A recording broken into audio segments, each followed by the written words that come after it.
Ako si Rodolfo Carrizo, isang dating welder. Marami nang nararamdamang sakit sa katawan. Nagkaroon nga ako ng prostate eh. Dati, panay ang ihi ko. Panay-panay. Laging sakit ang ulo. Dati, pagka tinataas ko yung ano ko, nagkakamanas kasi pa ako noon eh. Tsaka nagiging manhid. Kaya di makatulog. May mga pagbabago, oo. Ngayon, hindi ko na tinataas yung pa ako. Nasa 18 days na akong gamit ha.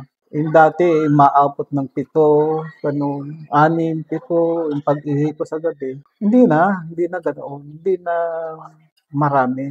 Nabawasan na. Tsaka marami na akong nararamdaman sa katawan na medyo maayos na. Dati, malayo ang nararating ko sa kalalakad dahil ang sabi sa akin ng doktor ko, walking lang. Pero nung gamitin ko itong Holy Life, hindi ko na kailangan maglakad ng malayo para ma-exercise ako. Tingin ko maraming progress itong kapag pagpapatuloy ko. Kaya kayo na nakakita nito, nais ko lang sabihin sa inyo na sa tingin ko maraming progress ang magagawa nito. Dahil nasa 18 days lang ako, maraming nare-repair sa loob ng aking katawan. Inaasahan ko na nakita nyo o narinig nyo itong aking sinasabi at mahimok din kayo na magkaroon ng isang pagbabago sa katawan kung nais niyo.